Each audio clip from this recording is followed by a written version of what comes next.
Hello and welcome to a gold making guide. Now this isn't going to be a very long one. It's going to talk about something that I've sort of been working with a little bit recently, which will be trade chat and where you would want to use that and how you're going to want to use that, and basically everything about selling stuff and buying stuff and using trade chat to its fullest potential.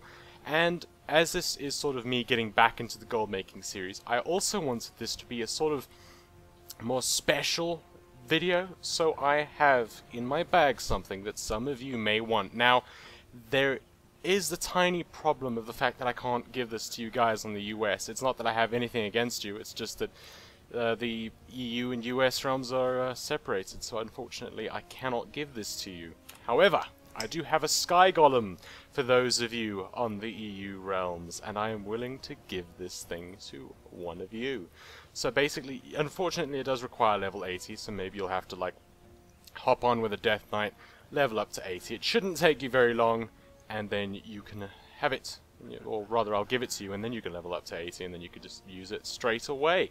So I only have one of these, which means that I'm going to have to choose it, so just go ahead and post a comment in the comments section below in this video, and I'll pick a random comment and give you a sky golem. Well, you'll have to hop on over to VEC and everything, so we'll have to sort it out and make sure that everything works out okay, which I have the utmost confidence in that it will. So I'm kind of looking forward to it. Hopefully some of you will really enjoy your little sky golem. It's very cool. I was kind of tempted to take it myself, but I decided, you know what, I've been slacking with the gold making guides, and so I kind of wanted to make it up to you guys a little bit. So there we go, sky golem for you. Now let's go and actually get on with the rest of the video instead of me talking about how awesome the sky golem is, because it looks fantastic.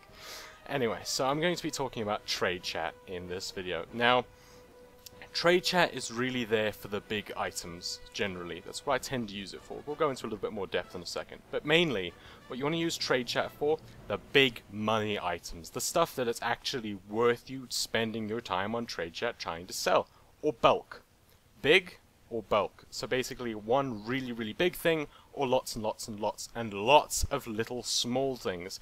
I wouldn't really waste my time on tiny little transactions. That's what the auction house is for. So if you want to sell like one gem or something, that's what the auction house is for. If you want to sell a mount that's worth like 200,000 gold, that's trade chat. You want to use that, and you can use the auction house as well if you want to, just in case you may not always be online and you don't want to miss out on any sales if someone goes looking for that. But generally, I find that the big items are what's worth it, because you want to kind of attract people's attention to those big items, and you want to kind of say like, hey, don't you want this super awesome mount, this sandstone drake, this mechano hog, those kinds of things. Also some of the pets as well. But mainly things that people might not always be thinking about. Someone's going to always be thinking about flasks and gems and enchantments and things like that, because, hey, they need it. Basically, their guild's saying, hey, if you don't have flasks, gems, and enchants, then you aren't raiding with us. So, of course, they're always thinking about that. Whereas mounts and stuff won't always be in the forefront in their mind. So when they hop on into the city and they see someone saying, I'd like to sell a sandstone drake, they think to themselves, I'd actually kind of like to buy one. I wonder how much that is, and then maybe you can get a sale out of that, and that's quite nice. And then the other side of it, so you've got basically the big purchases, the stuff that's worth a lot of gold, generally things that don't sell, they don't move very quickly, but basically one sale can net you quite a big profit. But with the smaller items like gems and things, you can use trade chat, though I just never really find it worth it, to be honest, because you'd have to spend quite a long time, and then maybe someone wants like one gem, and generally if I want to sell something, I want to sell like lots and lots of it. So maybe if you're really into gathering and you've got like a million and trillion zillion herbs, you can sell it for a bit under the auction house in bulk. That's one of the other things I don't like about it. Generally when you're selling in trade chat, people kind of expect you to be giving them a good offer, something worth really noticing. So you kind of have to undercut what you see on the auction house by quite a bit. Generally when you're selling to someone in bulk, they kind of expect a discount, which is quite fair.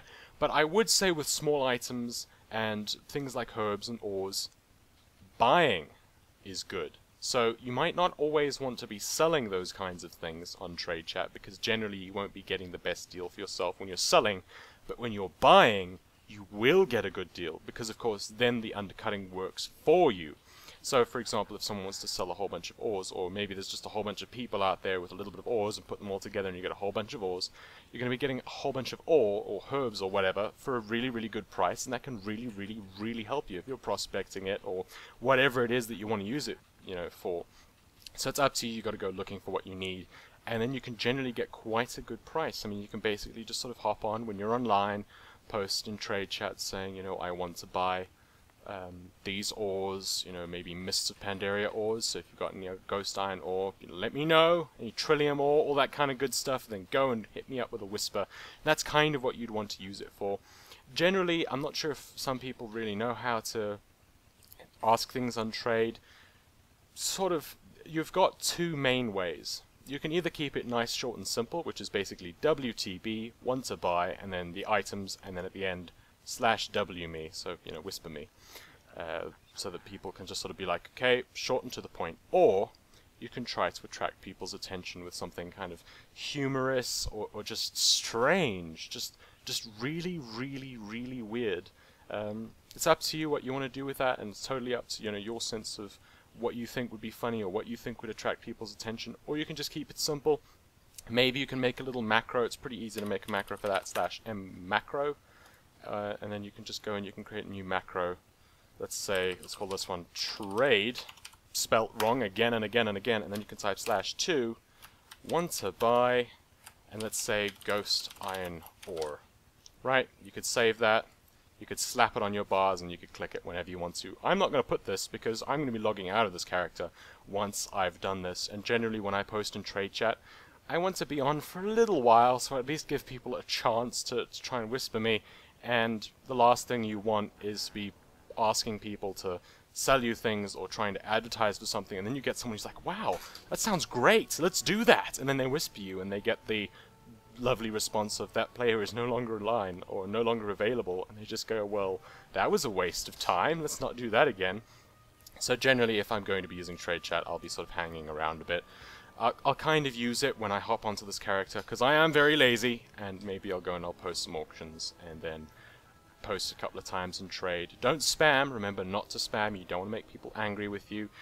I know some people seem to have some very strange ideas of what counts as spam. Generally, if you look at your window, what happens is you can type it, and once it's faded out of time, or once people have just sort of shouted so much in trade that it's kind of faded away, a little while after that you can post it again. And if anyone calls that spam, then I really, really disagree with them. Spam is when you're just literally spamming it and you're always there and there's like 100 posts of you, and if someone has a problem with you posting once every couple of minutes, that's their lovely problem. If they have such a massive problem with that, they can always ignore you. I wouldn't really listen to people that have a massive problem with you posting every so often. As long as you aren't really spamming, who cares what they think? It's fine. Go ahead and do it. Go and make your gold because you can and you're awesome. So thanks for watching. Remember to post comments in the comment section below so that I can give someone a sky golem as recompense for my slacking. For I have slacked, and I shall slack no longer. That is a lie. I will totally slack. I will slack lots. I'm very good at slacking. I am a highly achieved and decorated slacker. I have slacking medals everywhere. Anyway, thanks for watching. Cheerio, good luck, have fun, and make lots of gold.